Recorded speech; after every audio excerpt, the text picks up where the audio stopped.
This is Minecraft, except it's on cushions. I was streaming over on Twitch a couple of days ago and a lot of you guys asked me to try this absolute madness. I've never seen this trailer before. So just to describe what's going on, this looks like a sky. You have some trees. This looks like a stony path. These appear to be some sort of grass blocks or maybe leaves, I don't know. On the bottom right here, that could be like darker stone, I'm not sure yet. But this also works and is interactive. So if I press G here, I have a screen. I can go up, down, left, right. I have some diagonal motion as well. I can tilt my camera. And these two I'll explain in a second. So let's go forward and try to investigate what I'm looking at. It looks like a tree, but I'm not sure what sort of tree.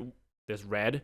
Why is there red? Let's keep going forward. The tree looks like it's getting a little bigger. We can sort of identify what tree it is. It looks like a spruce tree. We can keep going as we get even closer. It looks like, why is there red? It might be something on the ground that's, maybe it's a flower. Yeah, I do think that's a spruce tree. We'll keep going forward until we get right up to it. Oh, if it's a spruce tree in a taiga biome, it could be berries. And if we start looking around, there appears to be more foliage occurring. So it's important to know that these singular cushions aren't singular blocks. It's actually a raycast screen. So this is what we're looking at. So it looks like now the tree is right up in our face. And what I can do now is start hitting these blocks. So let's say I want to break this block down here, which is presumably a tree log. And now the log has disappeared. You can break this one. That should be replaced with green. Yep. Let's go down here and let's break that one. And now the tree is sort of floating. Is that not? Or maybe that's dirt. These could be poppies or something, or even berry bushes. Let's start breaking all of these leaves over here and reveal another log. This looks like a very bushy terrain because there was a bit of a gap here that the camera is looking at. So let's reset and let's see what the original camera angle would have looked like. So you can see that the tree has now disappeared. The logs have disappeared, but the leaves have not decayed yet. Here's another example. I've just randomized the location. So it looks like I'm staring at something here. There's some sort of structure in the middle. And on the left, there is a tree, I think. And another tree maybe in the distance. So I'm going to rotate left a little bit. And it looks like it is a tree. And this might be a house that's now being tilted. If we go that way again. Oh, I think there's another tree over here too. We're going to go forward as it slowly updates. And let's tilt the camera back. Yeah, I think this is a house and I think that's a tree on the left. Okay, you know how I know? I built this myself. All right, let's locate the NPC. Let's see what's going on. Oh wait, where am I?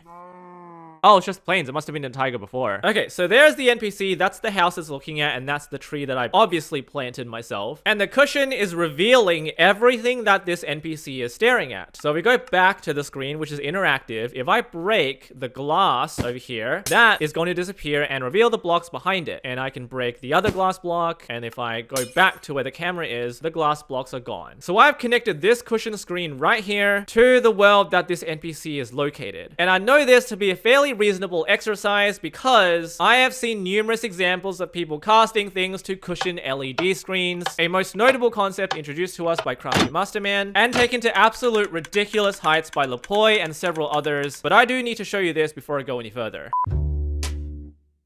What you are watching right now is probably a very familiar video that you might recognize, all played on cushions. Now this clearly has a lot more visual clarity than anything that I would ever demonstrate here in this video, and that is because this concept utilizes variable light levels to generate more colors. And if you haven't figured out what this video is yet, this is the very first Minecraft movie trailer, and it is incredibly slow because there are 6,000 cushions all on this screen. And what Lapoy is doing here is he is changing every color of every cushion frame by frame. There's Garrett. Alright, hold on. If I clear everything, maybe you can still see Jason Momoa's face right in front of me. Even though it's just anchors and copper bulbs and magma blocks, you got the portal outline, might still be visible. But why? Is this even worth it? There's a reason why builders are really excited for the functionality of all this stuff. What I have in front of me right now are all the blocks that represent every single light level possible in Minecraft. So if I go and set my time to nighttime, you can see the brightest block is on the left with the copper bulb. And as I shift my view to the right, it gets a little darker as we go across. So we have the copper bulb, the end rod, lit furnace. As the copper bulbs get oxidized, they get darker as well. We have anchors at each charge point. The less charged an anchor is, the darker it gets. Soul lanterns, the redstone ore needs to be interacted with to get any brightness, which is kind of annoying, but you'll need an entity to interact with it to get any sort of light level out of it. Copper bulb, respawn anchor, this is a catalyst. Amethyst buds also give off some light. And then we have the magma block, dragon egg, and then zero. So clearly not all of these blocks are supportable. possible. However, there is a way around this. You can always, if you so choose to, separate the cushion from the origin of the light level as far as possible to get the desired light level. We'll replace the banner with a transparent block. We'll include all ambient lighting, like that. So now the cushion is pretty dark. If we break the copper bulb, the cushion is completely dark. And so for argument's sake, let's place it over here and then activate the copper bulb. All of a sudden, the cushion gets pretty bright. And if we lower it to about there, activate it there, it's a little dimmer. And if this setup is kind of irritating for you, and if you just want to use the different light levels from blocks alone, let's clone all of these blocks to see which ones support the cushions. Here we go.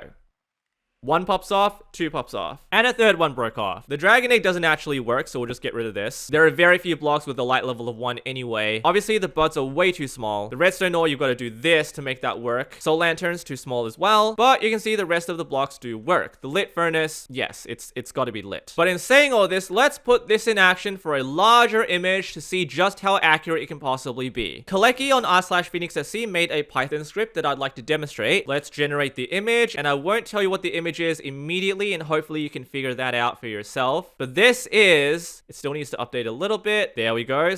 Steve just magically appeared. But this is the image clarity that you can expect. This is a 300 wide image of the color update poster. So yes, cushions do come out of render at some distance from afar. So this is with the lighting, and this is without the lighting. The image is now far clearer with it. If you want to experiment with this, I'll leave it in the description, as well as the poise generator. But all the supporting blocks here, you kind of have to collect as well. And these are also lit furnaces, I believe. Yes. And now I can just imagine this being animated for a video. This is a lot smaller because I want to make it run faster than the other one, but let's play. It looks like it's Doom.